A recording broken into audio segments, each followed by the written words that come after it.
Hello बच्चों, welcome to yogic classes. और आज की क्लास में हम लोग कंटिन्यू करेंगे इलास्टिसिटी ऑफ डिमांड चैप्टर को with this topic, degrees of इलास्टिसिटीज of demand. यहाँ पे आपके क्या कहते हैं 5 पॉइंट्स बनने वाले हैं। उन 5 पॉइंट्स को मैं आपको अच्छे से एक्सप्लेन करने वाला हूँ कि क्या क्या डिग्रीज होती हैं इलास्टिसिटी ऑफ डिमांड। तो स्टार्ट करते हैं। देखिए इसमें क्या क्या डिग्रीज पॉसिबल हैं, पहले हम ये लिखेंगे। सबसे पहली चीज आप ये बोल सकते हो कि कोई भी चीज है वो परफेक्टली इलास्टिक डिमांड उसकी हो सकती है, परफेक्टली इलास्टिक डिमांड। अब ये बताऊंगा कि कब कहते हैं हम कि परफेक्टली इलास्टिक डिमांड होएगी।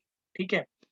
दूसरा, इसके बाद क्या कहते हैं, आप बोल सकते हो परफेक्टली इन इलास्टिक डिमांड। ध्यान रखना, परफेक्टली इन इलास्टिक डिमांड। ठीक है। इसके बाद तीसरा, आप बोल सकते हो less elastic demand, less elastic demand. फिर फोर्थ, क्या कहते हैं आप, मोर हाईली हाईली इलास्टिक डिमांड भी बोल सकते हो, हाईली इलास्टिक डिमांड।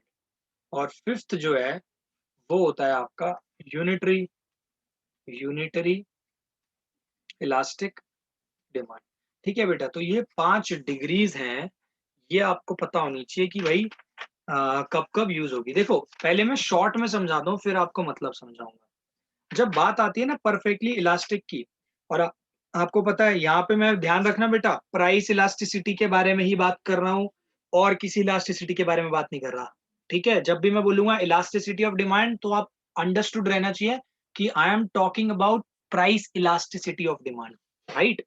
तो यहाँ पे ईडी देखिए, ईडी की वैल्यू, ये क्या होता है, इलास्टिक कांस्टेंट, जो आपको लास्ट क्लास में बताया था ना, इलास्टिसिटी इलास्टिसिटी निकालने का फॉर्मूला ईडी। तो अगर ईडी की वैल्यू इनफाइनाइट आती है, राइट, अगर इनफाइनाइट आती है तो हम उसको बोलते हैं कि ये एक परफेक्टली इलास्टिक डिमांड है। इस प्रोडक्ट की परफेक्टली इलास्टिक डिमांड है। इसका मीनिंग क्या है अभी ये आपको समझाऊंगा।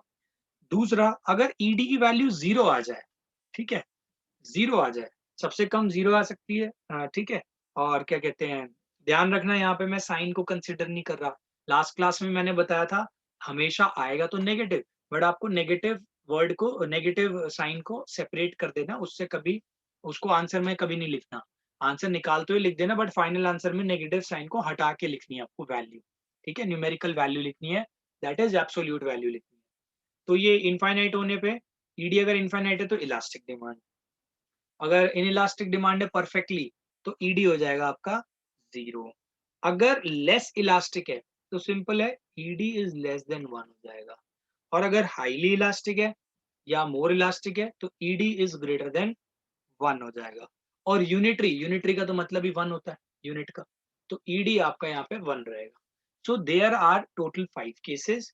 एक केस यहाँ से आप स्टार्ट कर सकते हो कि अगर ईडी लेस देन 1 है तो लेस इलास्टिक है, अगर इक्वल टू 1 हो गया तो यूनिटरी इलास्टिक डिमांड हो जाएगी, अगर ग्रेटर देन 1 हो गया तो हाईली इलास्टिक डिमांड हो जाएगी, अगर इनफाइनाइटी पहुंच गया तो परफेक्टली इलास्टिक डिमांड हो जाएगी।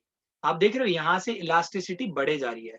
तो सबसे कम इलास्टिक कौन सा है, देखो यहाँ मैंने नंबरिंग करी हुई है ना, तो ये जो 2 वाला है ना सबसे कम इलास्टिक है। इससे ज्यादा इलास्टिसिटी किसकी है, क्या कहते हैं, ईडी लेस देन 1, यानी जो थर्ड वाला है ना, लेस इलास्टिक। फिर यूनिटरी इलास्टिक आ जाएगा बीच में। फिर इसके बाद इससे थोड़ा ज्यादा इलास्टिक कौन सा है, ईडी ग्रेटर देन 1 है ना, दैट इज फोर्थ वाला थोड़ा सा। और सबसे ज्यादा इलास्टिक कौन सा होगा, ये इनफाइनाइट वाला, ये 1 वाला।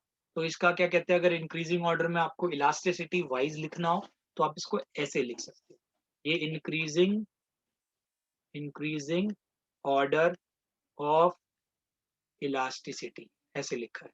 ये 2 रिप्रेजेंट कर रहा है इन इलास्टिक को, तो सबसे ज्यादा कम किसकी होती है, परफेक्टली इन इलास्टिक डिमांड की। अभी मैं ये आपके साथ डिस्कस करने वाला हूँ सारे के सारे कि एक्चुअल में इसका मीनिंग है क्या, सब चीजों का, बट ये लिखना बहुत इंपॉर्टेंट है, तो नोट इट डाउन फर्स्ट। तो बच्चों स्टार्ट करते हैं हम लोग परफेक्टली इलास्टिक डिमांड के साथ। ठीक है, फर्स्ट है परफेक्टली इलास्टिक डिमांड।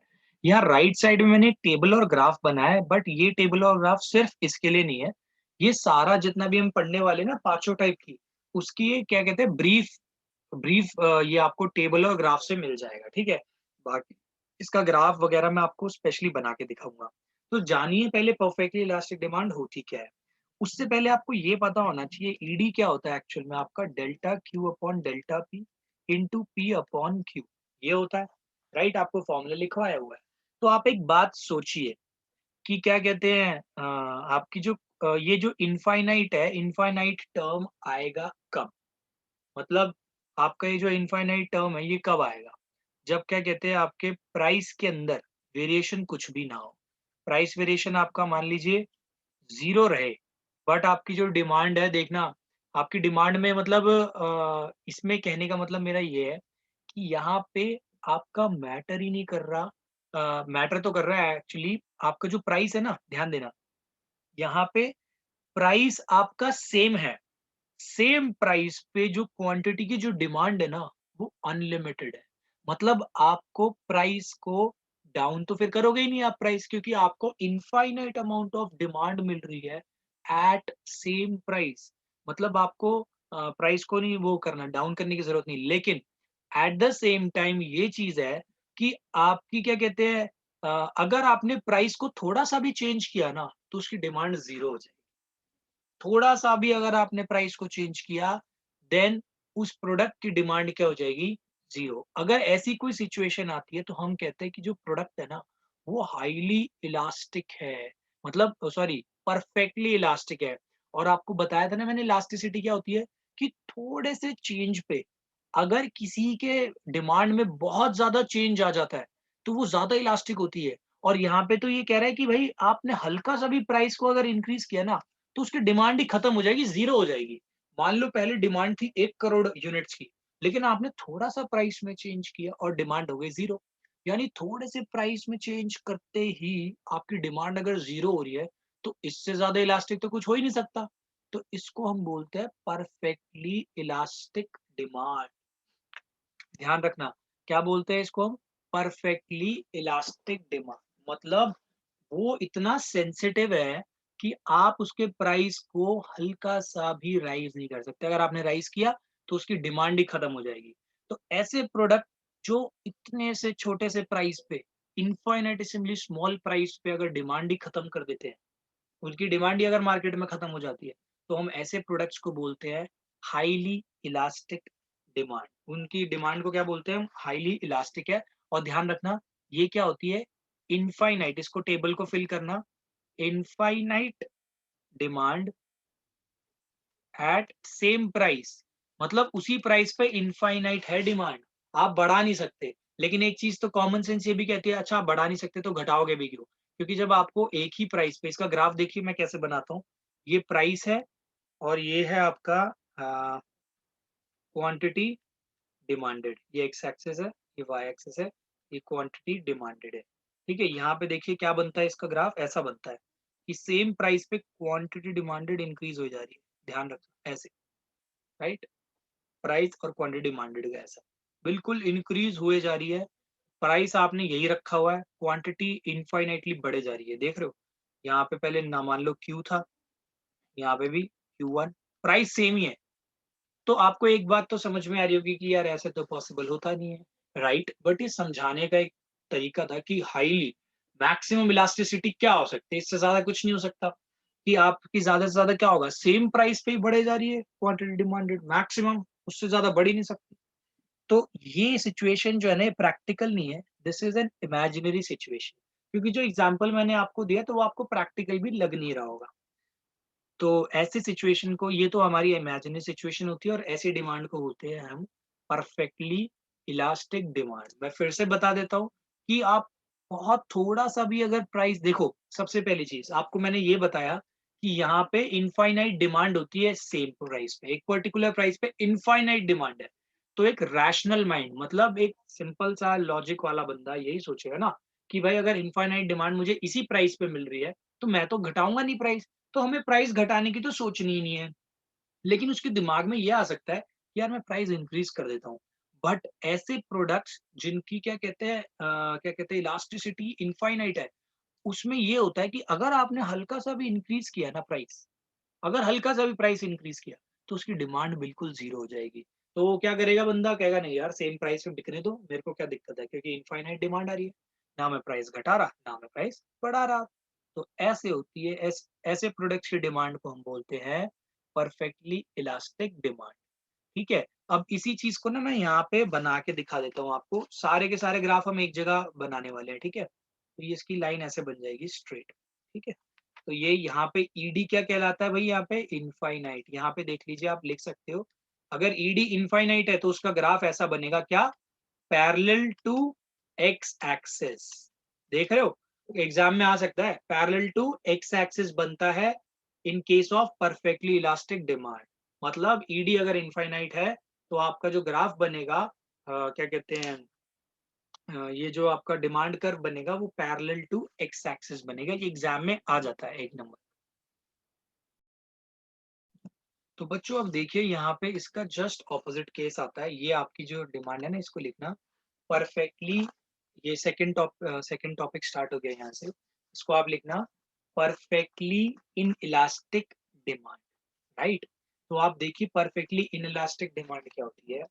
देखो इन इलास्टिक का मतलब, भाई आप कितना भी प्राइस में वेरिएशन कर लो, कम कर लो या ज्यादा कर लो, ठीक है, कम कर लो या फिर ज्यादा कर लो, डिमांड वही सेम रहेगी। मतलब डिमांड में कोई चेंज ही नहीं आ रहा, यानी कि प्राइस के साथ उसकी रिस्पॉन्सिवनेस लगभग जीरो है। लगभग क्या, जीरो ही है। मतलब आप प्राइस जितना ही बढ़ा लो तब भी सेम डिमांड रहेगी, आप प्राइस कम भी कर लो तब भी सेम डिमांड रहेगी। तो इसका अगर आप पहली बात तो ये इमेजिनरी सिचुएशन है, ऐसा कभी पॉसिबल नहीं होता। ठीक है, प्राइस के साथ तो वेरी करती ही करती है डिमांड। अब यहाँ पे आप देखिए, इसका मैं ग्राफ बना रहा हूँ, ये भाई ये वाला जो ग्राफ है ना, इसको इसमें, ये कंबाइंड ग्राफ है, ये है कंबाइंड ग्राफ। ये आप टॉपिक के लास्ट में भी बना सकते हो। ठीक है, तो ये आपका अलग चल रहा है, ये लेफ्ट साइड में मैं इसको बाइफरकेट करके पढ़ा रहा हूँ। ठीक है, तो आप ये समझोगे, इन शॉर्ट आपको ये बोल रहा हूँ कि डिमांड रहने वाली है सेम एट ऑल प्राइसेस। तो आप इसको लिख सकते हो same demand at all prices. ठीक है, अब आप देखिए क्या बोलना चाह रहा हूँ मैं इससे, मैं आपको इससे ये समझा रहा हूँ कि मैंने आपको बोला कि प्राइस कुछ भी हो, डिमांड सेम है। डिमांड सेम मतलब मान लो अगर क्यू है ना डिमांड, तो डिमांड सेम ही रहने वाली है। इसको एक स्ट्रेट लाइन से मैं बना देता हूँ, कितनी भी वो कर लो आप, डिमांड इसकी सेम रहेगी। राइट, तो ये मैंने बना दिया आपके लिए। यहाँ पे ऑफ कोर्स होएगा प्राइस इन रुपीज, और यहाँ पे क्वांटिटी डिमांडेड इन यूनिट्स। ठीक है, अब आप इस ग्राफ से देखिए क्या समझ पा रहे हो। आप इससे ये समझ पा रहे हो कि भाई क्वांटिटी डिमांडेड तो क्यू ही है। मान लो इनिशियली प्राइस जो था वो था पी, आपने प्राइस बढ़ा लिया, मान लो P1, तब भी देख लो क्वांटिटी डिमांडेड तो क्यू ही है। चाहे आपने प्राइस चलो मान लो कम कर लिया P2, तब भी देखो क्वांटिटी डिमांडेड सेम है। तो यहाँ पे हुआ क्या कि प्राइस का अफेक्ट ही नहीं है। इलास्टिसिटी क्या होती है, इलास्टिसिटी ये होती है कि क्या कहते हैं हम, हल्का सा भी अगर प्राइस चेंज करते हैं तो डिमांड के अंदर चेंज कितना आ रहा है। अगर ज्यादा आएगा तो वो उतना ही ज्यादा इलास्टिक होगा, अगर चेंज ही नहीं आ रहा तो भाई वो इलास्टिक तो रहा ही नहीं, वो इन इलास्टिक कहलाया जाएगा।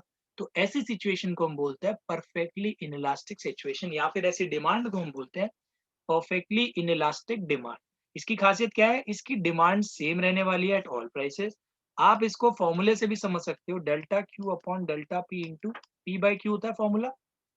मैंने आपको क्या बोला, डिमांड में कोई चेंज ही नहीं है, जीरो चेंज इन डिमांड, यानी कि ये जो है डेल्टा क्यू टर्म क्या हो जाएगा आपका यहाँ पे, जीरो हो जाएगा। अगर ये टर्म जीरो हुआ, जीरो से आप कुछ भी मल्टीप्लाई करो आपका आंसर क्या आएगा, जीरो। तो इसकी इलास्टिसिटी होती है बेटा जीरो, और क्या कहते हैं इसको बोलते हैं हम perfectly inelastic demand. Right,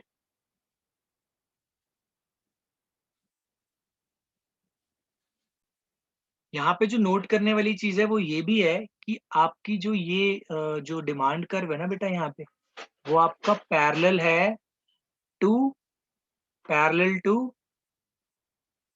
Y axis. ठीक है, तो क्या किसके पैरेलल है आपका, जो प्राइस और क्वांटिटी डिमांड के बीच का जो कर्व है, it is always parallel to Y axis in case of perfectly inelastic demand. ये हो गए हमारे दो टॉपिक।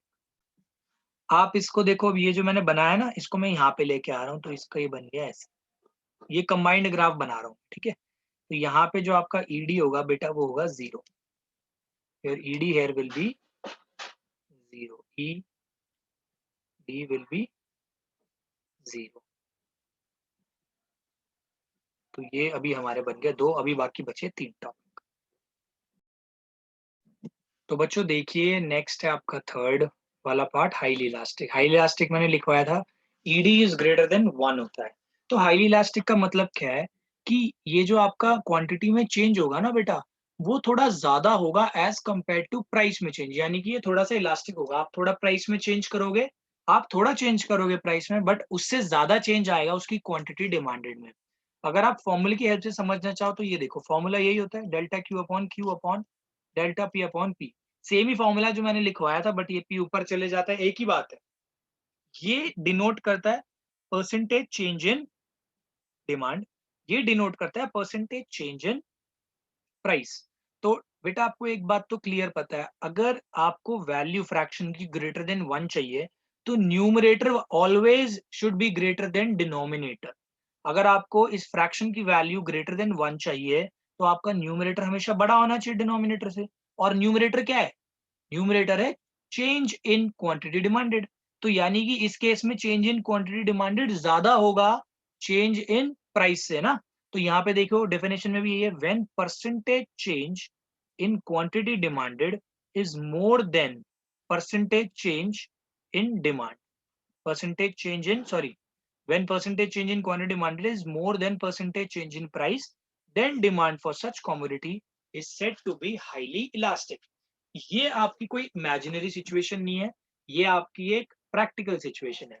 इसमें आप एग्जाम्पल लिख सकते हो, एसी हो गया, डीवीडी हो गया, एक्सेट्रा। यहाँ पे मेरा कहने का मतलब है, आप देखिए अगर एसी मिलता है 20,000 रुपए का, 20,000 के एसी पे क्या कहते हैं, मान लीजिए एक कंपनी है वो 20,000 का सेल कर रही है, और यहाँ पे जो एसी की जो डिमांड है ना, वो मान लो कि 1 लाख यूनिट्स है। 1 लाख, ठीक है, 1 लाख यूनिट्स है, 1 लाख, ठीक है। और अगर मान लो इसने अपना प्राइस थोड़ा सा भी चेंज किया, मान लो इसने कर दिया अपना प्राइस 19,000, तो ये बढ़ के 1.25 लाख हो गई। तो यहाँ पे आप कह सकते हो हाँ यार कि इतना थोड़ा सा प्राइस इसने, देखो परसेंटेज चेंज इन प्राइस निकालना पड़ेगा, सॉरी यहाँ पे आपको, यहाँ पे आप देखिए परसेंटेज चेंज इन प्राइस कितना परसेंट हुआ और यहाँ पे कितना हुआ है। तो आपको पता चलेगा यहाँ पे जो आपका परसेंटेज चेंज इन प्राइस है, क्या सॉरी क्वांटिटी डिमांडेड में परसेंट, वो देखिए डेल्टा क्यू निकालो, यहाँ पे कितना चेंज आया भाई क्वांटिटी के अंदर, 25,000 का है ना। तो 25,000 को ऐसे लिखते हैं अपॉन 1 लाख थी इनिशियली, मैं यहाँ पे पुट कर रहा हूँ, ठीक है। 1 लाख को आप क्या लिख सकते हो ऐसे, ठीक है। तो upon change in price, change in price देखिए आपका कितना है, यहाँ पे 1,000 रुपए का चेंज आया था, ठीक है। अपॉन ये नेगेटिव आएगा, बट मैं नेगेटिव साइन नहीं कंसिडर करूंगा, आपको बताया था। अपॉन 20,000 क्या कहते हैं इनिशियल प्राइस था, ये जो क्यू होता है इनिशियल क्वांटिटी डिमांडेड थी, ठीक है। और ये चेंज, तो अब यहाँ से पहले जीरोस कैंसिल कर लीजिए, ये जीरोस कैंसिल होगा, 1 2 3, ये भी 1 2, तो ये आपका सॉल्व होकर आता है 25/1 इंटू सॉरी हाँ 25 इंटू 20/100, ये जो 20 है ना बेटा जो बचा ये ऊपर आ जाएगा। अब आप देख लीजिए यहाँ पे 1 और ये गया 4, तो 1 और ये 4 और ये आ गया आपका 5। तो ये बेटा देखो आपकी वैल्यू कितनी आई है, ग्रेटर देन 1 आई है ये वाली वैल्यू। यानी आपने यहाँ पे ये देखा कि भाई प्राइस में आपने कम परसेंटेज चेंज किया था, ठीक है। प्राइस में जो परसेंटेज चेंज था वो कम था as compare to demand, demand के अंदर जो परसेंटेज चेंज था वो यहाँ पे ज्यादा था as compare to change in price. तो आप देख लीजिए आपका ईडी हमेशा ग्रेटर देन 1 आएगा ऐसे केस में। तो यहाँ पे अब मैं इसके साथ साथ आपको इसका ग्राफ भी बता देता हूँ। इसका ग्राफ देखो यहाँ मैं छोटा सा बना रहा हूँ उस पे, इसकी कमी की वजह से आप देख लीजिए, यहाँ पे इसका ग्राफ ना देखो थोड़ा सा फ्लैट बनेगा, थोड़ा सा, मतलब जैसे ये था ना ईडी इनफाइनाइट पे इतना था, तो ये थोड़ा सा फ्लैट बनेगा, थोड़ा सा, ज्यादा नहीं, ज्यादा स्टीप स्लोप नहीं बनेगी, ध्यान रखना, ठीक है। तो ग्रेटर देन 1 पे थोड़ा सा ऐसे बनेगा। तो यहाँ पे मैं बना देता हूँ इसका ग्राफ, ये आपका ईडी व्हेन ग्रेटर देन 1 होगा तो आपका ग्राफ कुछ ऐसा बनेगा, ठीक है। तो ये हो गया आपका हाईली इलास्टिक डिमांड की कंडीशन। अब इसको पढ़ने से पहले यहाँ पे आप पहले हाईली इलास्टिक वाला जो पॉइंट था ना उसको कंप्लीट कर लो। यहाँ पे आपको मैंने क्या बताया था? परसेंटेज चेंज इन क्वांटिटी, ध्यान रखना क्या बोला था? Percentage change in quantity demanded, या फिर डिमांड भी लिख सकते हो। डिमांड यहाँ पे ज्यादा होती है as compare to percentage change in price. ये किसका लिखवा रहा हूँ मैं? पिछले वाले का लिखवा रहा हूँ, ठीक है, हाईली इलास्टिक का। अब ये जो लेस इलास्टिक डिमांड है ना, ये पूरा का पूरा ऑपोजिट केस हो गया। यहाँ पे आपका जो ईडी होगा वो लेस देन 1 होगा, और इसकी डेफिनेशन में आपको लिखवा देता हूँ। इसकी डेफिनेशन में बस ये आ जाएगा कि यहाँ पे जो परसेंटेज चेंज है ना इन डिमांड, वो थोड़ी कम होगी, is less as compare to percentage change in price. मतलब आपने यहाँ पे प्राइस में जो चेंज किया वो ज्यादा किया, लेकिन उसके कंपैरिजन में जो डिमांड में फर्क आया ना वो थोड़ा सा कम आया as compare to change in price. तो इसकी डेफिनेशन अभी मैं आपको लिखवा देता हूँ।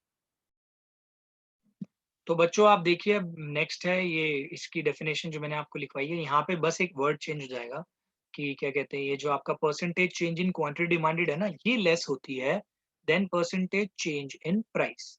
ठीक है, यानी कि ये ज्यादा होता है percentage change in price. Then demand for such a commodity is said to be, oh sorry यहाँ पे मैंने हाईली इलास्टिक लिख दिया, यहाँ पे आप लिखेंगे लेस इलास्टिक।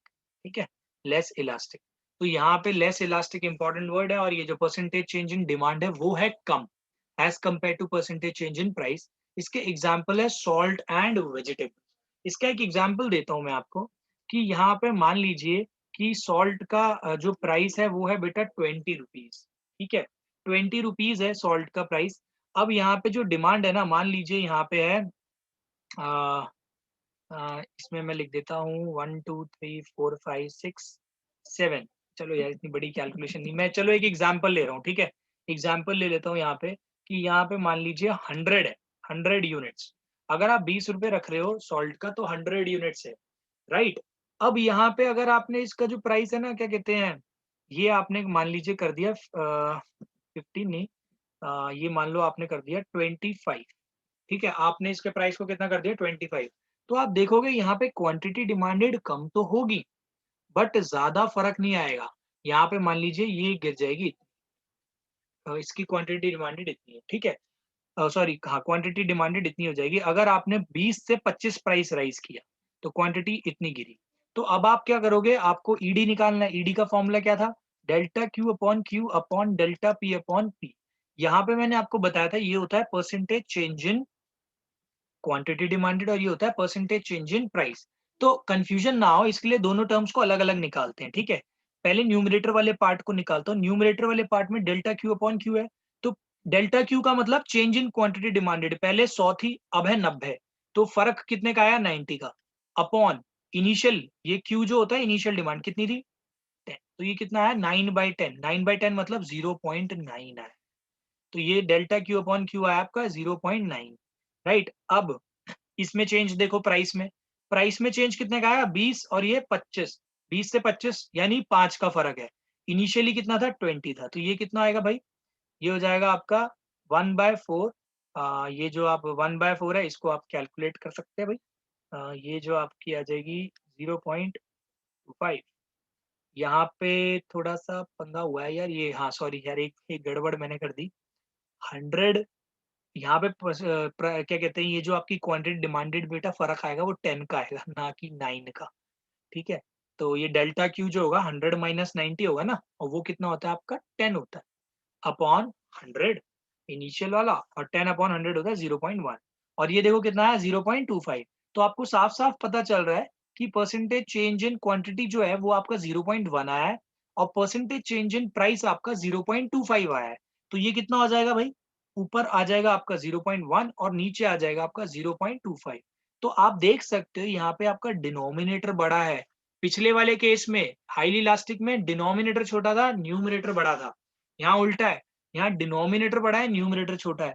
तो सिंपल सी बात है, ईडी तो लेस देन 1 ही आएगा। ठीक है, ईडी लेस देन 1। और इसका ग्राफ मैं बता देता हूँ आपको। ग्राफ थोड़ा सा ना, क्या कहते हैं, थोड़ा सा स्टीप बनेगा। और उसका ऐसे बन रहा था ना, ईडी इज ग्रेटर देन 1 पे इतना बन रहा था, ईडी इज लेस देन 1 पे ये बनेगा। तो आपको ये ईडी इज लेस देन 1 का ये ग्राफ बनाना है। तो यहाँ पे अगर मैं इसको बनाऊं तो ये ऐसे बनेगा, ईडी इज लेस देन 1 पे बन जाएगा ये ग्राफ। तो ये हो गए आपके 4 पार्ट्स। इसके एग्जांपल ये है बेटा, सॉल्ट, वेजिटेबल्स, ये जो इम्पोर्टेंट आइटम्स होते हैं ना, अगर इनके रेट में ज़्यादा भी फ़र्क आता है बट इनकी कंजम्पशन में बहुत कम डिफरेंस आता है, यानी डिमांड में थोड़ा-सा क्या कहते हैं फ़र्क कम आता है as compared to change in price. तो ये होता है आपका 4th पार्ट। कंप्लीटली ऑपोजिट है हाइली इलास्टिक। तो बच्चों ये है आपका लास्ट टॉपिक और इसमें है यूनिटरी इलास्टिक डिमांड। देखो यूनिटरी का मतलब क्या, अभी आपने लेस देन वाला भी पढ़ लिया केस, मोर देन वाला भी केस पढ़ लिया, अब ये है इक्वल टू वाला। When percentage change in the quantity demanded is equal to percentage change in price, then demand for such a commodity is said to be unitary elastic demand। ठीक है, तो यहाँ पे मेरा कहने का मतलब ये है कि जितना परसेंट आपने प्राइस में इंक्रीज किया है उतनी ही परसेंट डिमांड डिक्रीज हो जाएगी। इसका एग्जांपल है स्कूटर, रेफ्रिजरेटर्स, ऐसे आइटम्स क्या कहते हैं उनकी होती है यूनिटरी इलास्टिक डिमांड लगभग। इसका एग्जांपल देता हूँ मैं आपको। अब मैंने आपको फॉर्मूला बताया, ईडी का फॉर्मूला यही होता है, delta Q upon delta P upon P. ये होता है percentage change in quantity demanded और ये होता है परसेंटेज चेंज इन प्राइस। तो एक एग्जांपल लेते हैं, मान लीजिए एक पेन है, पेन नहीं है, कोई भी मान लो कि स्कूटर, स्कूटर तो 20 रुपए का नहीं आएगा, मान लो कोई भी एक आइटम है, क्या कहते हैं, उसका प्राइस है ₹20, राइट। अब इसका प्राइस जो था 20, अब वो चेंज होके पता कितना बन गया, उसने डिक्रीज कर लिया। तो जब 20 प्राइस था ना, तो उसकी क्वांटिटी की डिमांड जो मार्केट में थी वो 100 थी, लेकिन जैसे ही उसने हाफ प्राइस किया तो उसकी जो क्या कहते हैं क्वांटिटी डिमांडेड वो इंक्रीज हो गई बाय 50। ठीक है, तो यहाँ पे बेटा आप पहले तो ये निकालो, डेल्टा क्यू अपॉन क्यू की वैल्यू। डेल्टा क्यू का मतलब होता है चेंज इन क्वांटिटी डिमांडेड, पहले 100 थी अब 50, तो 50 का फर्क आया, अपॉन इनिशियल कितनी थी 100, 100 मतलब ये, तो ये जब आप कैंसिल करोगे आ जाएगा 0.5। ठीक है, ऐसे ही परसेंटेज चेंज इन ये निकालनी है डेल्टा पी अपॉन पी। तो डेल्टा पी देखो कितना चेंज आया 10 का, इनिशियली प्राइस कितना था 20, तो ये भी आप देख लो 1/2 मतलब 0.5। तो आप देख रहे हो यहाँ पे ये भी 0.5 आया, नीचे वाला भी 0.5 आया, न्यूमरेटर डिनोमिनेटर एक दूसरे के इक्वल है, तो ये कैंसिल होने के बाद तो 1 ही देंगे वैल्यू। तो यहाँ पे ईडी की वैल्यू हो गई 1, और यहाँ पे ईडी की वैल्यू 1 होने का मतलब है, ये आपका ग्राफ देखो यहाँ पे बना रहा हूँ मैं, ऐसा 45 डिग्री के उसमें जाएगा, मतलब अगर इसको एक्सटेंड करोगे ना तो यहाँ से लगभग 45 डिग्री बनाएगा। तो ये जो ईडी है इज इक्वल्स टू 1 का हो गया। तो आप देख सकते हो ये वैल्यू यहाँ से यहाँ तक जाते हुए कम हो रही है।